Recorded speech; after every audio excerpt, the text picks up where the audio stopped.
Remember when you were little and played I Spy?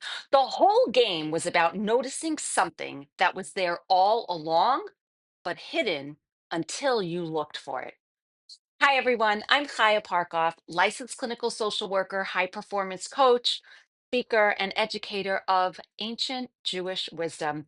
And this is ParshaRx mental health prescriptions from the weekly Torah portion. This week in Parshat Re'eh, Moshe says, "See, I set before you today a blessing and a curse." Moshe could have simply said, "I set before you today a blessing and a curse," or "Today I set before you a blessing and a curse." But instead, Moshe begins with one extra word, "si," re'eh. Rashi explains that Moshe wanted the people to really perceive it. Let your eyes see what I am giving you. It's not just words, it's tangible before you. The Talmud in Brachot 55b teaches a person is only shown what is in their own heart. In other words, what we see out there mirrors what we carry inside. Centuries later, neuroscience affirms this Torah truth.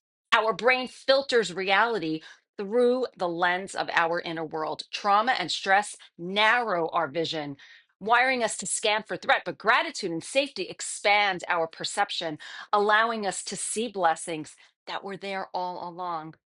But let's be honest. When damage has been done, when we've lived through hurt and pain or regret, it's easy to believe we're stuck, that nothing can really change. Rabbi Nachman of Breslov adds a vital piece of hope. If you believe you can damage, believe you can repair. Even if yesterday we overlooked blessings, today we can start again. Vision can be retrained. The eyes of the heart can be healed. My friend Melissa says it beautifully.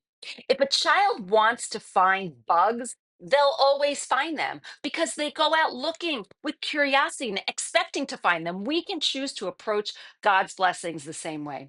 When I was first becoming more engaged in my Judaism, I started saying Mode'ani. It's the prayer of thanks we say the very first thing when we wake up.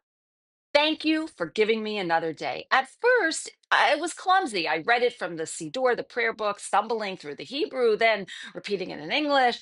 But little by little, it got inside me. Now it's not just a line I say, it's the first thought in my head when I wake up. Before I even open my eyes, my mind goes straight to gratitude. Modeh ani.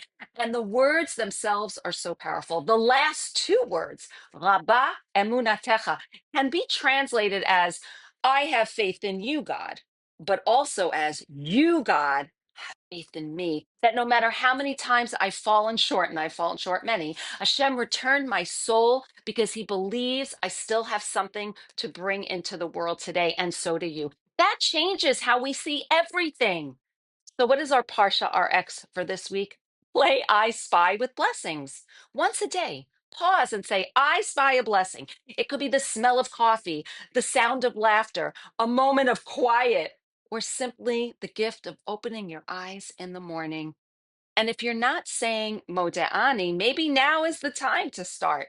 Train your brain to see Re'eh, the hope of a new day, and God's faith in you that you can make this day a day of blessing because the blessings were there all along. We just needed to see them. From New Jersey, the Garden State, Shabbat Shalom.